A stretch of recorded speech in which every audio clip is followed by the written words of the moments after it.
Bien, estamos aquí listos para realizar el programa que va a mostrar cómo manipular archivos para poder realizar nuestro proyecto final.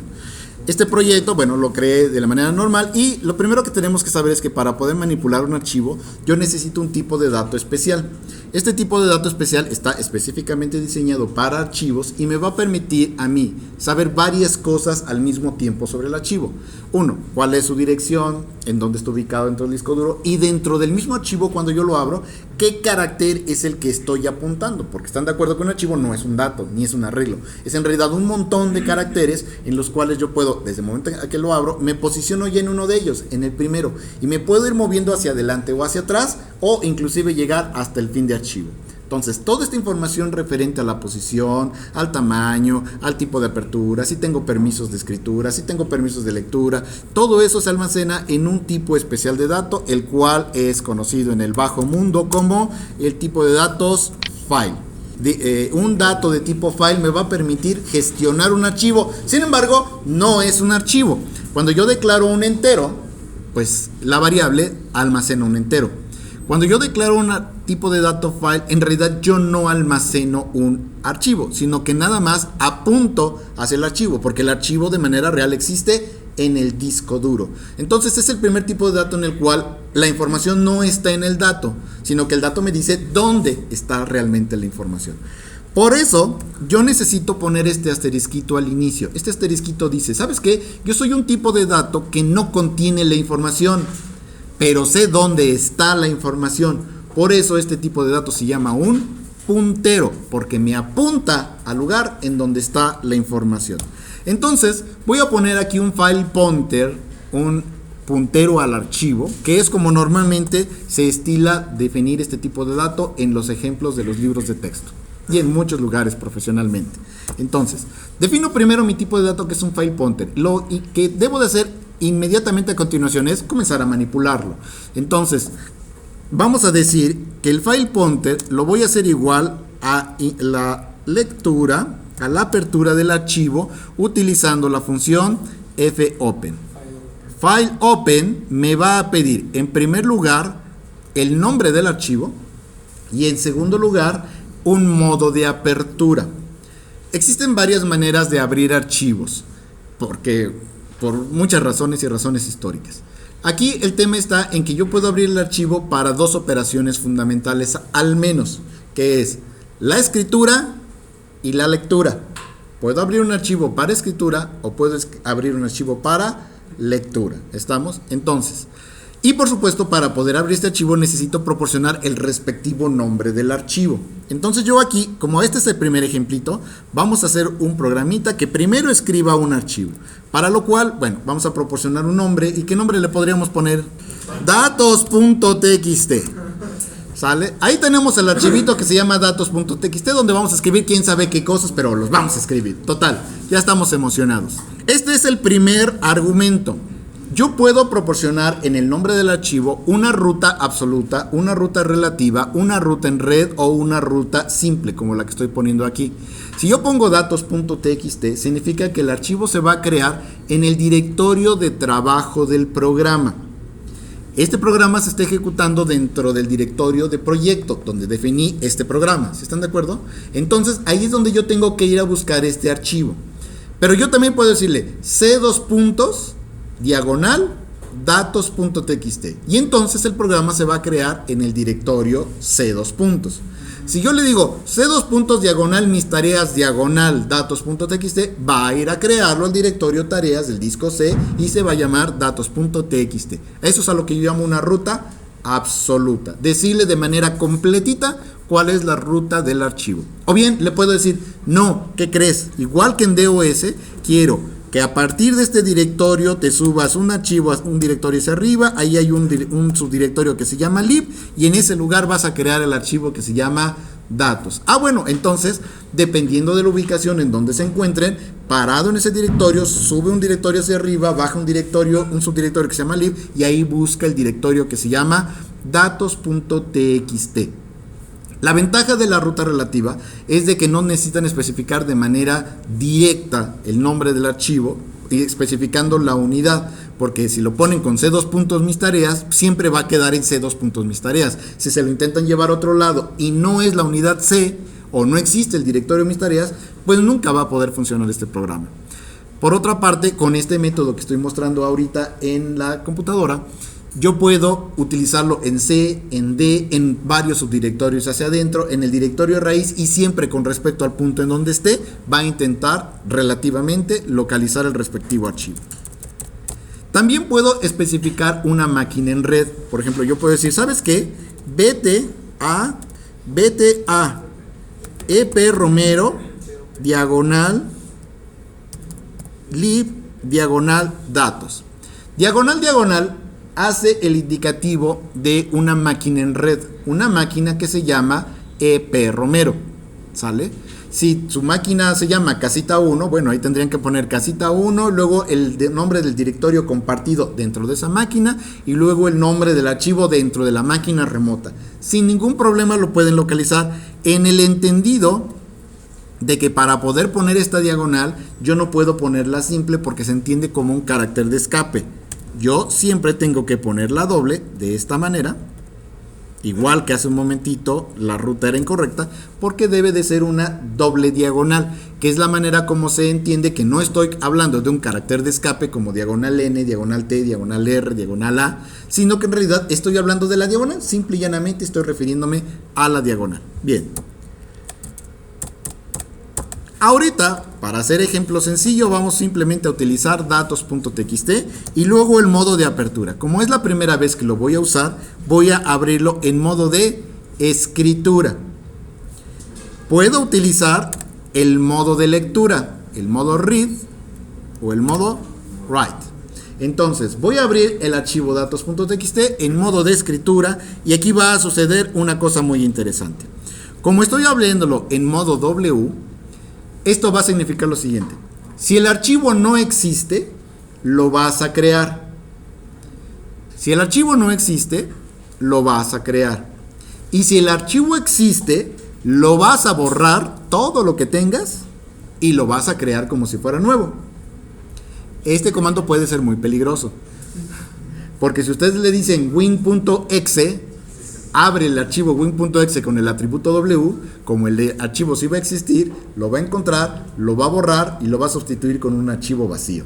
Una vez que yo intenté abrir el archivo, yo voy a tratar de averiguar si el archivo fue abierto con éxito. ¿Por qué podría ser que no pude abrir el archivo con éxito? Porque no lo encontré, pero lo estoy creando. Bueno, en modo read no lo encuentra, correcto. ¿Y en modo W? Porque a lo mejor no es, le estoy diciendo ábreme en el directorio e2.datos.txt y la unidad E no existe. O yo no tengo permisos de escritura sobre ese directorio. Por ejemplo, si intento escribir en Windows y no lo corro como administrador, me va a mandar a la porra porque no tengo permisos para escribir, aunque el directorio exista, aunque el archivo exista inclusive. ¿Estamos de acuerdo? Ok. Entonces siempre tengo que tomarme la precaución de preguntar si el archivo existe, y para eso voy a preguntar si FP es diferente de nulo, así. Como que no me quiso hacer caso. No. Si es con mayúscula, ahí está. Bien, entonces voy a preguntar si FP es diferente de nulo. Si es diferente de nulo, significa que sí pude abrir el archivo y por lo tanto ya puedo comenzar a trabajar en él. Si FP me entrega un nulo, significa que no pude abrir el archivo y tengo que mandar un error. Entonces, antes de que se me olvide, voy a poner aquí un else con un letrerito que diga printf naranjas. No se pudo abrir. Ok, eso es en el caso de que no lo pude abrir. En el caso de que sí lo pude abrir, entonces voy a proceder a escribir dentro del archivo. Hay un montón de funciones que a mí me ayudan a escribir en los archivos. Algunas son muy poderosas, algunas son medio enredadas, algunas son escandalosamente simples y tenemos las que le voy a enseñar. Voy a utilizar la función printf y vamos a escribir hola archivo. Pero evidentemente si yo nada más pongo printf hola archivo, ¿en dónde escribo? En la pantalla. Bueno, para arreglar el asunto yo le pongo fprintf, le estoy antecediendo esta F para indicar que no quiero escribir en pantalla, quiero escribir en el archivo. F antecediéndolo significa, ve y escribe en el archivo. Ah, pero como puedo tener abiertos varios archivos, entonces lo primero que tengo que especificar es en qué archivo quiero escribir. fp, hola archivo. Oye Ernesto, espérame, si estoy entendiendo bien, significa que todo lo que yo ya sé hacer con printf, lo puedo hacer con fprintf, escribir los datos, escribir variables, utilizar los formatos, formatear los datos. La respuesta es sí. Eso es exactamente lo que puedes hacer. Así que si sabes escribir en la pantalla, sabes escribir en el archivo. Solamente recuerda, la función tiene que ir antecedida por la F y el primer argumento debe ser el nombre del archivo en donde quieres escribir. ¿Hasta aquí? ¿Dudas? No. Vamos a ver. Se me acaba de ocurrir una cosa todavía más divertida. Vamos a hacer que no se llame datos, sino que se llame HTML. ¿Qué es un archivo HTML? Un archivo para una página web, ¿no? Entonces, vamos a escribir, ya no me gustó el archivo. ¿Qué les parece? Escribimos hola web. Hola web, ¿sale? Ah, pero bueno, como queremos que aparezca bien padriuris, le vamos a poner un H1 al inicio. Ese no es un 1. Un H1 y que cierre con un H1. Oye Ernesto, eso no jala, eso no es una página web. Ahorita van a ver si no. H1 para hacer que el texto aparezca grandote. ¿Sale? Es en header 1, el header más grandote que tienes. Ok, una vez que yo ya utilicé el archivo y que ya inserté información, ¿qué es lo que tengo que hacer a continuación? Si ya acabé, tengo que cerrar el archivo. Así que aquí le vamos a poner fclose fp.icon de esta manera. De tal manera que con fclose yo le digo al sistema operativo, sistema operativo, ya acabé. Todo lo que tienes en memoria RAM que se escribió en el archivo, ya mándalo derechito al disco duro. Mientras ustedes no cierren el archivo, su información podría existir solamente en memoria RAM, porque es prerrogativa del sistema operativo no escribir directamente tan pronto le pidan. Graba una cierta cantidad de información y cuando vale la pena, toma esa información en la RAM y la guarda en el disco duro. Por eso, a veces ustedes están capturando, trabajando, y si se va la luz, no ven reflejados los cambios que tenían en su Word, en su Excel o en lo que estén trabajando, porque no es inmediata la escritura. Hasta que ustedes le dicen el botón de guardar, se realiza esta operación de lo que está en RAM, vas y la guardas en el disco. ¿Sale? Bien, si todo sale bien, esto ya debería de trabajar. Le voy a dar un F10 y vamos a ver qué sucede. Ok, aquí está Archivín. Aquí es el directorio de código fuente, que es donde tengo el código fuente y donde estoy trabajando, según yo. Y ahora me dice que, y el error es, utilicemos opción fopen_s. ¿Y qué me pide fopen_s? Vamos a ver. Creo que la única diferencia es que tengo que poner aquí el fp y ya no se asigna a ninguna parte. Ya está. Y F10. Ok, ¿cuál fue el cambio? Bueno, la función segura dice que por alguna extraña razón que no comprendo, no le gusta el argumento fp afuera, sino que lo quiere adentro. El argumento no puede ir afuera siendo asignado, sino que en realidad lo vamos a pasar como argumento hacia la función. Y por esa razón necesita, ¿se acuerdan que scan necesita el ampersand para poder trabajar? Bueno, pues aquí de la misma manera FOP necesita el ampersand para poder trabajar. Y ya el lunes les explico qué fregado significa este ampersand con toda la calma del mundo. Por vía de mientras simplemente les digo que con esto voy a poder abrir el archivito, con ese cambio menor, y luego, una vez que yo lo intenté, observo el valor de la variable. Perdón, no les dije cuánto valía la variable, pero podemos observar que la variable no vale nulo, ¿verdad? Aquí se puede observar que tiene el valor de 0x0, a ver, es el 1422.190, ¿no? Como sí tiene valor, significa que el archivo sí pudo ser abierto. Le doy el respectivo F10, va a proceder a escribir en el archivo, cierro el archivo y el programa felizmente termina. Ahora, vamos a ver qué sucedió aquí. ¿Qué tengo? datos.html ya fue creado. Si le pido que lo abra en modo texto, es decir, utilizando el Notepad o alguna cosa así, entonces voy a poder observar que dentro del archivo lo único que tengo es simple y llanamente lo que yo solicité, H1 hola web diagonal H1, exactamente lo que pedí escribir, no tiene nada raro, ¿sale? Ahora, si le doy doble clic, ¿qué es lo que espero ver?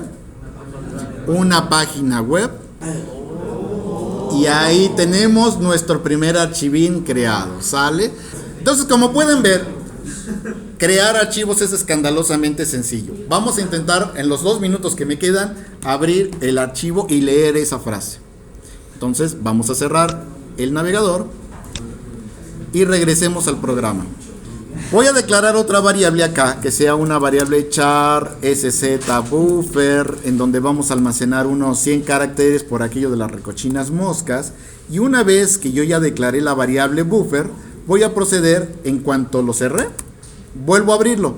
Esta vez lo voy a abrir con ¿qué atributo? _s, ampersand, fp, coma, el nombre del archivo, ¿cómo se llama? datos.html,